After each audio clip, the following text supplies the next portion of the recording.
Hey, good morning to those of you out there on the West Coast. Good afternoon to those of you here on the East Coast with me. I'm excited. Today is a beautiful day out there. That always puts me in a good mood. I like fall because it's sunny and the temperature is good. Um, Appreciate you engaging in chat. Go ahead and keep doing that as we move forward into the training. It's a great way to build your network. Every day in our trainings, in my trainings, I have a different amount of people show up, but this is your network. So, yesterday we had 160, 170 people who are live in there, and that's a great chance to network. And there was multiple people from federal agencies, so buyers. And when you engage in chat, it's a way for other people to see who you are and what you do. But let's go ahead and get started in today's training around being seen by federal buyers. This is a really important one to me. There's a great line out there. It might even be how I start my first slide about if federal buyers can't find you, then how can they buy from you, right? I often teach that federal buyers don't buy from the best that are out there. They buy from the best of who shows up. This is really important to remember. Federal buyers don't buy from the best companies. They buy from the best companies who show up. And, for me, that was a huge lesson that I learned in 2018. So I sold my last company in 2017. And for 10 years prior to that, we were the best at what we did in Microsoft SharePoint services. And so it's a very niche down particular service. And we did very well in there, but it was because I was doing sales and I'm good at knocking on doors and getting in the doors. But federal buyers weren't able to find us. And it's what I'm going to talk about in today's training. And I think that cost me tens of millions of dollars, because when I say we were very good at what we did, we were in the 5%, let's say 5% bracket of Microsoft SharePoint related services. And that was huge in the federal government. 90% of the agencies use SharePoint. We competed directly with Booz Allen, Microsoft themselves, who make SharePoint.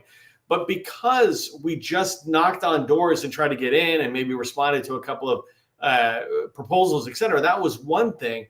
But we were invisible to the federal buyer when they were looking, when they were interested in finding companies like ours. And this is what I want you to be able to avoid.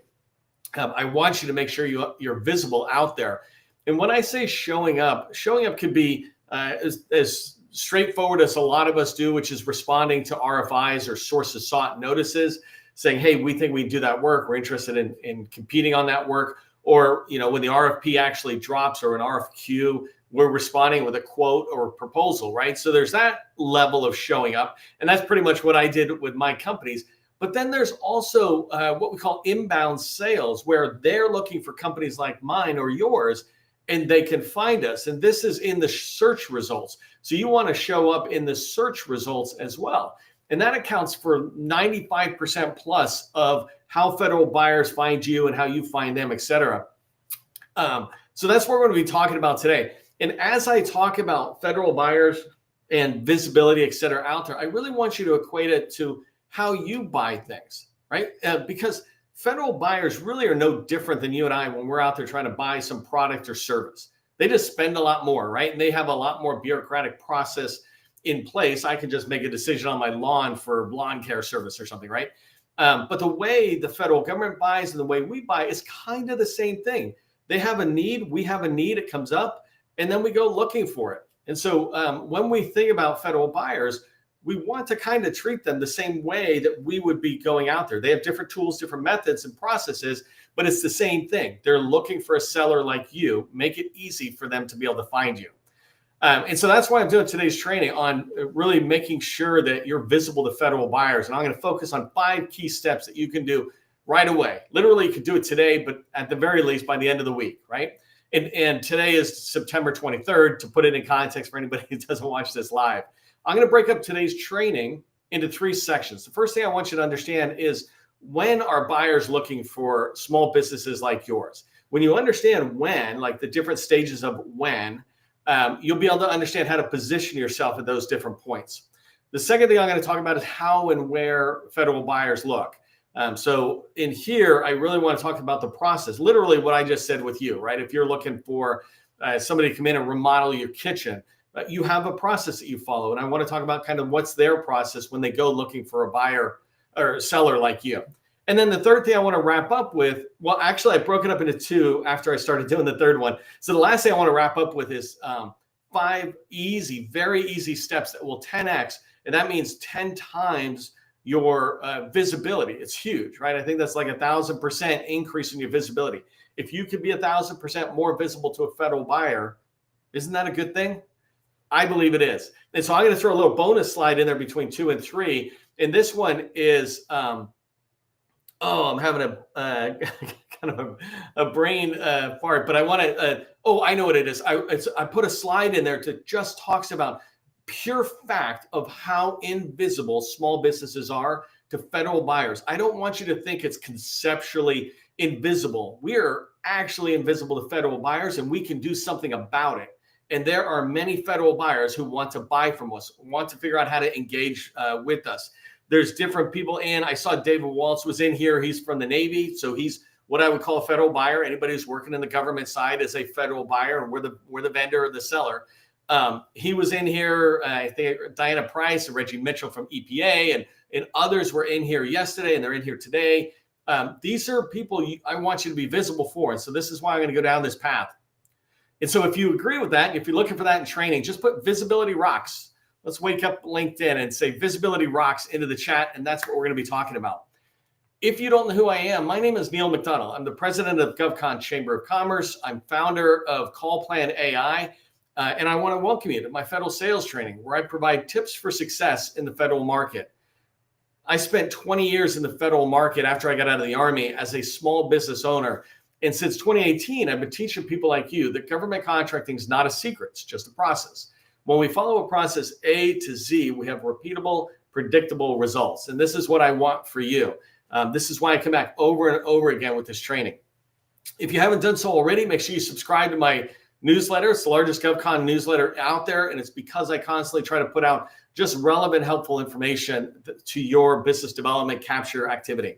Second thing is make sure you follow me on LinkedIn, right? If you're creating a lot of content, then you can go ahead and connect. But generally, it's enough to follow me on LinkedIn so that you can hear about these trainings I do. You can hear about content that I'm sharing, etc.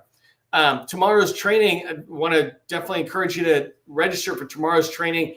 Actually, you have to wait till this afternoon when I make it go live. But I'm going to be talking about landing second meetings with federal buyers.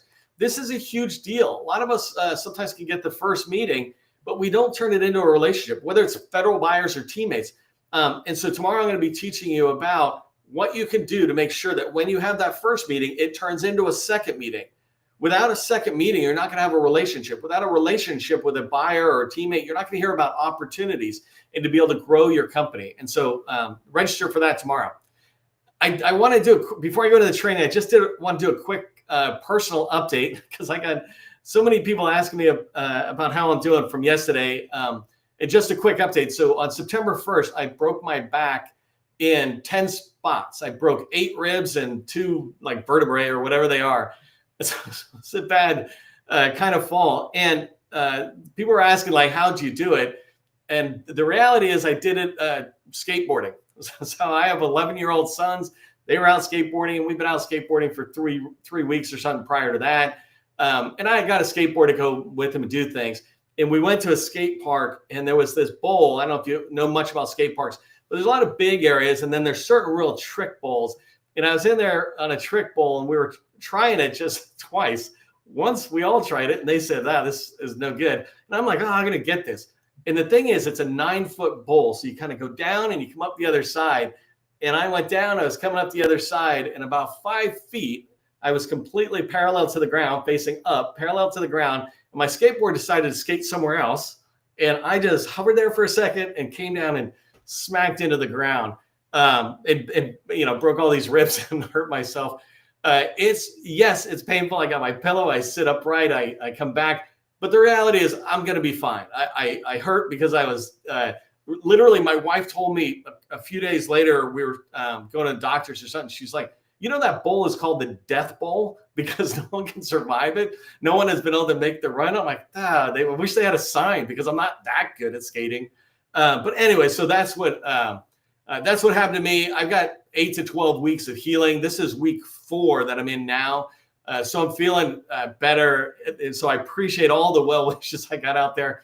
And actually, I like being back here and doing the training because even though I can't see you, I feel like I'm with you. And, and I get energy from your energy, which just completely, when I'm doing the live, it basically eliminates the pain. So Let's do these lives every day together. All right, just a quick update for those of you who are asking or curious. Be careful on your skateboarding. All right, so let's get started. And I want to talk about how buyers, or when buyers look for you. And let me put myself down into a corner here. So this is a slide I use in federal sales, teaching federal sales and understanding the sales life cycle. I don't want to go too far into it because I got a lot of material for 20 minutes here. But the idea, I'm just going to start from the left-hand side. And if you don't know this, the minute somebody in the federal government has an idea for something they need, right? So maybe it's a new idea saying, hey, there's AI out there. I need AI solutions and I got to explore it. Well, that's an idea about how can AI help us. Another time, it might be an idea just around a recompete. Hey, we know we're going to need this, or we're going to build a new hospital campus or building. That's when they start having an idea of what they need. Sometimes you can go into the government offices. This is why you want meetings with program office people. On the back wall, generally behind some leader's desk, you'll see a 10-year roadmap, 5 or 10-year roadmap of all these kind of things and priorities that are important to them related to what you sell. And so when they have an idea, they start doing market research. They start looking for sellers like you because you're subject matter experts. They want to engage subject matter experts. Sometimes they engage with you silently, like they read your website or other places and they learn from you. They go to your YouTube channel if you're putting out videos, whatever it is. They might be engaging with you silently, and then they might start reaching out and asking some questions. If you've got a product, they might ask for a demo, things like that. And that kind of goes into the requirements exploration phase. And these two phases are what I call informal because they haven't necessarily engaged a contracting officer or got funding or any of that formal stuff. And I'm not trying to go deep into the acquisition lifecycle, but here in requirements exploration, now they're really starting to write it down. They're trying to think to themselves, how can I begin to get a general idea to communicate with the KO and my bosses or whoever that this is what we need, this is what we want to buy. And so they're shaping that those requirements. And so they're starting to look and they're starting to try to find vendors like you. I'll talk about how they do it in a minute. And then when you go into a more formal process, you've got market research. Think about RFI or sources sought. This is when it really hits the formal category and they're sending notices out. They're tracking the responses. Remember, I said in the beginning, you want to show up. This is part of showing up, is responding to sources sought notices or RFIs, responding as you move forward into the RFP phase, responding to the RFP, trying to go for wins on contracts that are related to what you sell, right? Always try to niche down and have a specialty and then respond to as much as you want in that space. Don't respond widely on the scope. Be okay a little bit with responding widely on the customers, but keep your scope, the work that you do tight. But this is all happening during the formal phase, and then there's an award phase, and I talk a lot more about it, but let me bring it into execution. So then the contract's being executed. Let's say there's a 5-year contract. They're still doing market research. Sometimes they've got a contract for the next 5 years to do this type of work, but there's new technology out there. There's other stuff. Even though there's a prime contractor, it doesn't mean that customer, that buyer, isn't still thinking about how they improve it. And often they might talk with that vendor. So if you've got some innovative ways of bringing AI into, let's say, acquisition support services, you might find companies that are running with an acquisition support contract and go in to try to talk to them and maybe go in and talk to the government buyer about how you can introduce AI into something. Maybe they add more money to that person's contract and they pull you in, or maybe they shrink the contract. So if it was a $5 million 5-year contract, they shrink it to 4 years, right? And $5 million contract. They can do these kind of things. I'm not trying to have a big conversation about it, but this is when they look for you, right? And what that should tell you is that they're always looking for buyers at different stages, different types of buyers. So there's KOs who are doing it on a more formal process, contract officers. And then there's program office people who are the people on the ground trying to think of how to solve their mission or deal with the tasks they have in front of them. So hopefully this makes sense, right? When the buyers are looking for you. And I put some suggestions in here about resources you can put out there that showcase your expertise, your company's expertise. White papers, you can do videos like this, you can do 5-minute videos, whatever it is. You're the expert. It's not that hard to do videos. And I guarantee you, look at me, this is my whiteboard. There's nothing fancy behind me, and no one has ever judged me on it. I've been doing this for 8 years, since 2018, right? So I've been doing this over and over. No one judges me on my background. They judge me on what I say and whether it sounds like I know what I'm talking about and you know what you're talking about. So make sure you're sharing that out there in a way your federal buyers can find you. Okay, so let's talk about how and where they try to find you.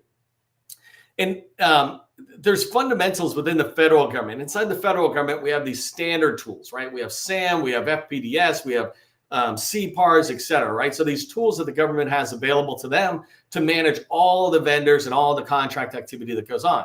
But the number one market research tool, and when I say market research, remember, this is all tied to how can a federal buyer find a seller like you? That's market research. That's what they're doing, is they're researching throughout the market industry to see if there are vendors who can sell what they need, right? Who can solve their mission challenges. And so DSBS, which now is going through name changes, it's funny. Generally, I don't like to complain, but I'm going to use my back for a second. But I hate the fact that PTAX went to Apex Accelerators because that was 40 years of transition. And now DSBS has been out there forever, and they're changing that name to SBS, I think. But either way, it is the SBA's tool that is tied together with SAM. This makes up your small business profile. When federal buyers are looking at that profile, this is how they're judging your company. You know, first impressions. They don't get their first impression by talking to you. That's like their third or fourth impression. Their first impression is when they go search for you. And I'll talk about that in the next couple of slides. But when they go search for you, whatever they find is how they judge you. And so that's a really important one. And again, I'll talk about what to do because that's my 5 steps. DSBS and SAM. The second place that they're looking at, an example of where they're looking, are agency supplier portals. NASA has a huge portal. Army Corps Contracting Command. The Navy has multiple ones where they operate it independently.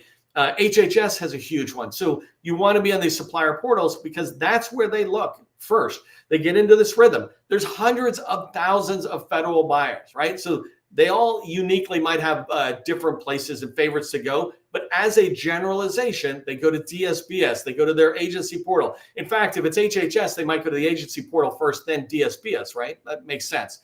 But then they go to LinkedIn, right? What I was talking about early in the cycle, those program managers don't even know what DSBS is. I guarantee you they don't know that HHS has a supplier portal. The federal buyers inside of HHS don't know about that. The people who know about that generally are the contracting shop and the small business shop.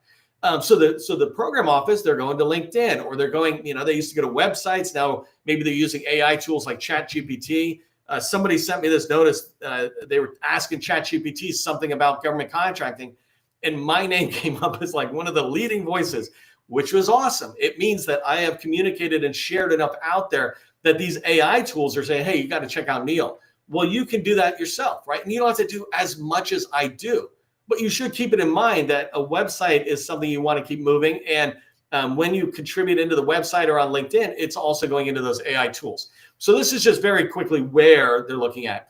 I wanted to put down one how as it specifically relates to the biggest problem in visibility within the federal market, right? Outside the federal market, people are doing it differently for everybody. But inside the federal market, there's really good training and guidance that says, here's how government buyer, here's how you do market research. And so the how of how federal buyers go looking for vendors is they type in a keyword. Remember I said, just think about how you go search for any vendors for your personal need or your business needs, right? You type in a keyword. I just call this basically search, right? I wanted to give these 3 terms to it. So the first thing I'm doing is typing in a keyword. I'm looking for somebody who does cybersecurity. Excuse me. The second thing I do is I read your capability narrative. This is basically the first chunk of information that comes up about your company. And it's 1,000 characters. It's a paragraph, a small paragraph that says, we sell this to these people specializing in this kind of stuff. I've done 1,000 trainings about that kind of stuff. I have an entire course on how to write these out there that's free and on YouTube, right? But a capability narrative is helping the federal buyer see that your company matches the intent of their search. If they search for cybersecurity and they go in and see that your narrative talks about how you do risk management and red team and blue team or purple team, cybersecurity kind of stuff, they're like, oh my God, that's a cybersecurity firm. But if they search cybersecurity and your company comes up and they read your narrative and it says, we do software development and cloud and data and we clean floors and build buildings and all these things, like they look and they go, well, that company does not look like a cybersecurity firm. Even if they do cybersecurity, this is why we small businesses must niche down and pick one expertise and get paid a ton of money for that expertise instead of getting paid not much money for a lot of general expertise. All right, so I search on a keyword, I look at the capability narrative and I see the intent. And as a buyer, then I look down and I go, do you have experience? Have you been paid for this? Not that I won't ever work with you, but as a federal buyer, I'm not going to work generally with companies that don't have experience being paid for what they're saying they're selling, right? I might prefer you to have federal experience, but if I look and you've got commercial experience, I'm like, okay, you've got experience, people have been paying you, and you've been doing good work, blah. But if you've got no experience, then that's a flag to them. This was the problem I had. We had massive amounts of experience in my last company, but we never listed it anywhere that they would look and see during market research. So when they saw our company, they're like, oh, they do SharePoint. Oh, look, they seem like a real good expert. And then they look at our past performance or experience section, and it was empty. So they were like, oh, let's go on to another firm that's been paid for it. I'm like, wait, we've been paid tens of millions of dollars for SharePoint. And this is what I want to prevent from happening to you, right? Is being experienced at something where the federal buyers absolutely would want to at least get a bid from you and talk with you, but only to have you come off their short list because they think you're not experienced. They're not going to go to FPDS. They're not going to go to CPARS or any of that other stuff. That's formal effort, right? That's too much work. The first place they want to go is DSBS or SPDS or SBS, right? Where they can look in there, and SAM and SBA's DSBS tool, they've come together and shown these federal buyers, this is what Neil sells and he has been paid for it. You should talk with him. Okay, hopefully that made sense. Hey, I want to thank, before I continue, I want to thank Voltron for sponsoring my lives. They're actually sponsoring my lives for the next year and will enable me to come back to you free almost every single workday, unless I break my back again, right? They let me come back, or they're supporting me in a way that enables me to come back. So I'm very appreciative. I hope you take a moment, thank them, maybe do a shout out into the chat that just says, thanks, Voltron. But if you're not familiar with Voltron, they help you accelerate your proposals from months and weeks down into hours and help you win more work. And so go ahead and check them out. You can check them out on Voltron.ai or go follow them on LinkedIn, because they're on LinkedIn. And as they start putting more material out on their LinkedIn page, you can track on that. But thank you very much to Voltron for enabling us to continue for a whole nother year. By the way, just as a side note, just for the fun of it, remember I told you I broke my back, I was skateboarding? That was the first. On the second, I went to the doctors to check it out, and I caught COVID. And I don't know if you know this, but COVID makes you cough. And when you have broken ribs and you cough, that is not a good day. Hence the reason I was gone for a while. Anyways, little sidebar. Okay, so before I show you the just 5 steps you can take immediately to increase your visibility, I wanted to stop and just show you again how much the data is telling us that we small businesses are invisible to federal buyers, right? How can federal buyers buy from us if they can't find us? Let's make it easy for them to find us. So here, inside of DSBS, right, the SBA's tool where we're able to say stuff about us that federal buyers can read and learn more about us, right? Capability statement. They put in a few months back a link into DSBS where you can put your capability statement link. And I always tell people, put that link so it goes back to your website so they get your capability statement and then they explore your website. But anyways, if you look at the numbers, right, 350,000 out of 360,000 small businesses don't have a capability statement. They don't have anything, right? I don't even know how to do the, I do know how to do the math, right? 97 out of 100 companies do not have a link. Imagine you're a federal buyer and you come in and you start using that field as a way to go, well, if they don't have a capability statement, I'm just going to skip it and go to the ones that have it, right? They can filter on that stuff. The second thing I want you to pay attention to, remember I said that we use keywords to search. You do and I do, like plumbing or lawn care or cybersecurity, right? 344,000 firms out of small businesses out of 360,000 are only using 20% of the space available for keywords. So you can have 525 characters to describe your company. Characters are like the letters, right? 525 characters, and 350 or 40,000, 340,000 are using 100 or less. That means 400 characters where you could use more words. Like if I said cybersecurity, but what about using information assurance or information security or data breaching or whatever? All these terms that I could use that somebody might search for me, that should be in there. Every word that you put in and maximize the use of the keyword field maximizes your chance of being found by a federal buyer who doesn't search on exactly cybersecurity, but they search on this or this, right? What is your number one keyword? Put it in the chat. Let me know, right? What's your number one keyword you want to be found for? Do you know what your next 5 are? Make sure you go and update the keywords. And then capability narrative 1 and 2. There's a field called capability narrative. And then the second field is called specialty equipment and material. That specialty equipment and material is an old school thing for construction or whatever, but it doesn't matter. It's basically just a free field. And so I call them capability 1 and capability 2 because they're both indexed, meaning if somebody searched for a term, it looks in the keyword, it looks in the capability narrative, it looks in the special equipment one. And if you look at the capability narrative, remember I said, if somebody does a search, that's the search for cybersecurity. Now they're looking at the intent, 304,000 businesses out of 360,000. So 85% of small businesses basically are invisible, have no capability narrative. They have like 100 characters out of 1,000 characters. So it's staggering, right? And 98% on the capability one on the other side. These are things that are a huge deal. And it's bad that it's happening. And I'm trying to work with the SBA to get them to really pay me so I can make this a real dent in this. But I don't have to wait for them. I can talk with you and you can go do it. But more importantly, if you go do this, look at this. When you think about the capability statement, if you add your capability statement in there, now you are one of the 3 out of 100 companies that are showing up in that buyer's market research activity.